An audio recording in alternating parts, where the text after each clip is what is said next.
amazing, amazing little boy. Oh, his hands and his feet are so perfect. And his eyes, they're so big that if you were to look into them, I think you could get lost for days. So what if he's not my biological son? He's born to my wife, Mary, and I'm going to teach him. He's part of my family now. I'm going to raise him as my son. But it brings to mind a lot of questions. Everybody has questions when they have their first child. Well, you have so many things to learn. But when you're raising the Son of God, you have so many more questions. How do you teach the son of the one who knows everything? What happens? How do you discipline? Do you put the Son of God over your knee, or do you just let him go? Really, we don't have the answers yet. But God has led us this far, and we have faith that he will continue to show us the way. Now, as Jesus got older, he was just like all the other kids in the neighborhood. He would run, and he would play, and he would wrestle. I came to realize that there was something more, something even more special about Jesus than what we had realized. He paid attention to everything. It didn't matter what was going on. He took it in. He paid attention. His eyes were on it. He listened. He would help me do a few chores. As Jesus grew, so did our family. And when Mary needed an extra hand with the new baby, Jesus was right there to help.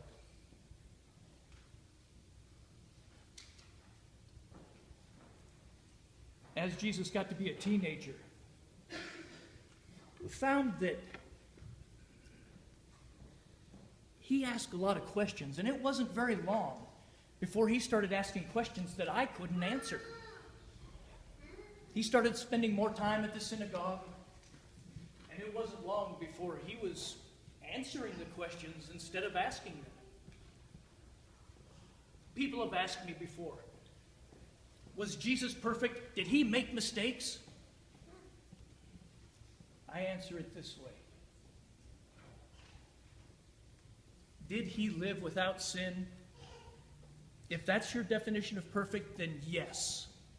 Yes, I say to that. If you ask me, did he trip over his own feet and fall down? Did he get a splinter when he was working with me in the shop? Did he accidentally cut his finger on one of the sharp tools? I would say yes to that as well.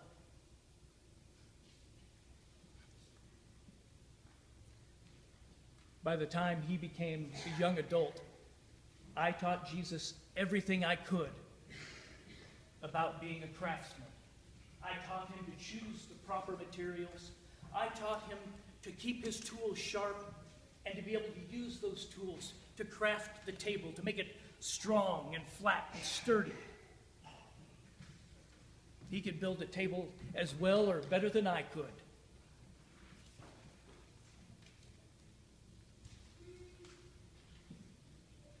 When it was time for him to go, Jesus knew. He talked to Mary about it and told her it was time for him to leave. That the time had come for him to fulfill his purpose here on earth. I taught Jesus everything I knew. I taught him how to be a man, how to be respected by his neighbors, how to be proud of the work he had made, of any of the crafts that he had made, of his furniture.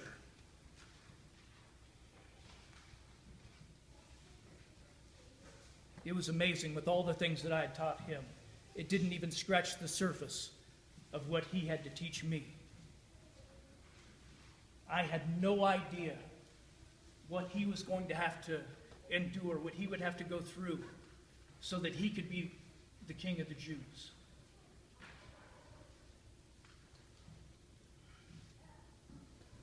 A lot of stories came back to our home.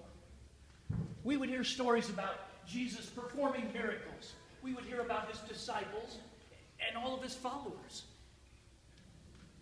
It seemed like we got news daily almost. Travelers coming through town said they had heard Jesus speak.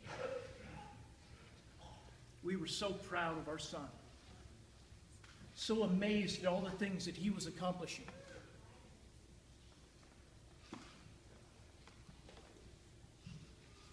But as Jesus continued to preach and to teach, as many as he had for followers, there were also those people out there that were nervous.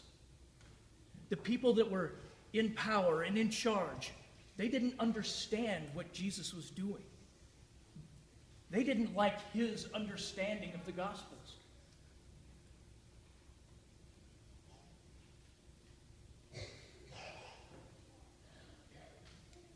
His last meal, he gathered all of his disciples together in that room, and they broke bread together. Afterwards, they went together out into the garden.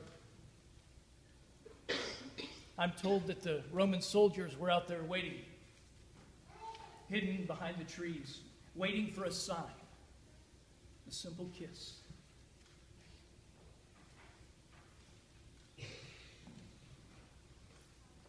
They caught him. They hauled him away. They took him to Pilate.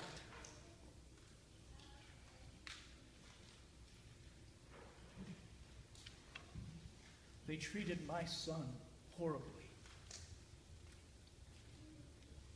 They treated him without mercy. They hung him on that cross to die.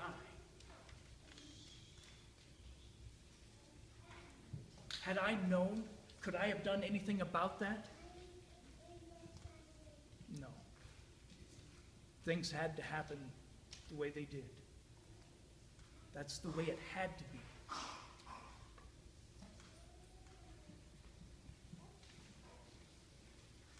There was never more sadness in my life but the day that they rolled that stone to cover the tomb.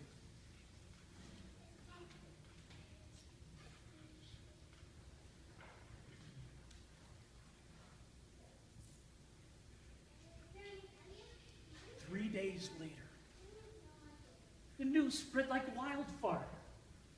I couldn't believe my ears. The things I was hearing. His followers, his disciples were saying they had went to the tomb.